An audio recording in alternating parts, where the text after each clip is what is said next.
দাদা আজকে সুপ্রিম কোর্টে রায় ছিল এসআর নিয়ে, সেই রায় বেরোলো এবং বললো যে বাইরে থেকে লোক এনে যে যাচাইগুলো হচ্ছে সেগুলো বাইরে থেকে লোক এনে করা হবে। কি বলতে?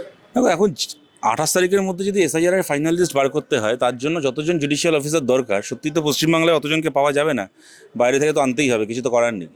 কিন্তু এই পরিস্থিতি তো হওয়ার দরকার ছিল না। যদি প্রথম থেকে মমতা বন্দ্যোপাধ্যায় রাজ্যের অফিসারদেরকে দিতেন, তাহলে এই আমরা দেখলাম যে বাইরে থেকে অবজারভার আনার ফলে এসআইআর এর গোটা প্রক্রিয়ায় যে হয়রানিটা হলো, একই মানুষ, তার নাম ব্যানার্জি বন্দ্যোপাধ্যায়, তাকে ডেকে পাঠানো হচ্ছে হিয়ারিংয়ে, বোস আর বাসু তাকে ডেকে পাঠানো হচ্ছে। এই যে মানে অসুবিধাটা তৈরি করা হলো এসআইআর প্রক্রিয়ায়, এটার দরকার হতো না। সবচেয়ে বড় কথা কী জানেন তো, এই যে মমতা বন্দ্যোপাধ্যায় বিভিন্ন সময় যে বলছেন যে প্রথম থেকে যে আমি বুঝে নেব, দেখে নেব, যদি ক্রোনোলজিক্যালি দেখা হয় এই গোটা এসআইআরটাকে নিয়ে মমতা ব্যানার্জি কি রাজনীতি করলেন, প্রথমে বলে দিলেন যে আমি বেঁচে থাকতে এসআইআর হবে না। আমি জানি না উনি এখনও বেঁচেছেন, এর মধ্যে মনে পড়ে গেছেন, দিব্যি তো পশ্চিমবাংলা এসআইআর হয়ে গেল। তারপরে গোটা প্রক্রিয়াতে উনি দেখালেন যে আমি অসহযোগিতা করছি, আমি কোনো অফিসার দিচ্ছি না, আমি আমার লোককে হচ্ছে প্রোভাইড করছি না, টেনে নিচ্ছি, ইত্যাদি ইত্যাদি। সুতরাং আমি কত বড় বিজেপি বিরোধী, আমি কত বড় ইলেকশন কমিশন বিরোধী, আমি ইলেকশন কমিশনের বিরুদ্ধে কত ভালো লড়ে যাচ্ছি, আমি মমতা বন্দ্যোপাধ্যায়, আমি এসআইআরে কোনো অফিসার দিচ্ছি না, কিছু দিচ্ছি না। কিন্তু আমি জাস্ট ঠান্ডা মাথায় একটু ভেবে দেখার জন্য অনুরোধ করছি। দেখো, বিহারে এত মানুষের নাম বিজেপি ইচ্ছে করে কেটে দিতে পারলো, তার কারণটা হচ্ছে বিজেপির সরকারটা ওখানে বিজেপির। ইলেকশন কমিশন যাই বলুক না কেন, আলটিমেটলি এসআইআর এর কাজটা যে কোনো রাজ্যে সেই রাজ্যের সরকারি কর্মচারীদেরকে দিয়ে করাতে হবে। বিহারে বিজেপি সুযোগটা পেয়ে গেল, রাজ্যের সরকারি কর্মচারীগুলো ওদের। পশ্চিমবাংলায় বিজেপি সরকার নেই, পশ্চিমবাংলায় তথাকথিত একটা বিজেপি বিরোধী দলের সরকার, তথাকথিত বিজেপি বিরোধী দল। আমি খুব ঠান্ডা মাথায় ভেবে দেখার জন্য অনুরোধ করছি, মমতা বন্দ্যোপাধ্যায় যদি উদ্দেশ্য এইটাই হয়ে থাকে যে আমি এসআইআর প্রক্রিয়ার মাধ্যমে বিহারে যেটা বিজেপি করেছে বাংলায় আমি সেটা করতে দেবো না, তাহলে ওনার কি করা উচিত ছিল? নিজের অফিসারদেরকে ডেকে নেওয়া উচিত ছিল, উইথড্র করে নেওয়া উচিত ছিল, নাকি আরও বেশি করে আমার লোককে ঢুকিয়ে দেবো এসআইআর প্রক্রিয়ায়, যাতে করে কিনা ইলেকশন কমিশন যাই করুক না কেন খাতায় কলমে আমার লোকের হাত দিয়ে এসআইআরটা হয়।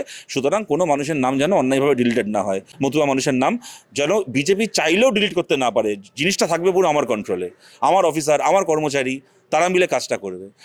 তা তো উনি করলেন না।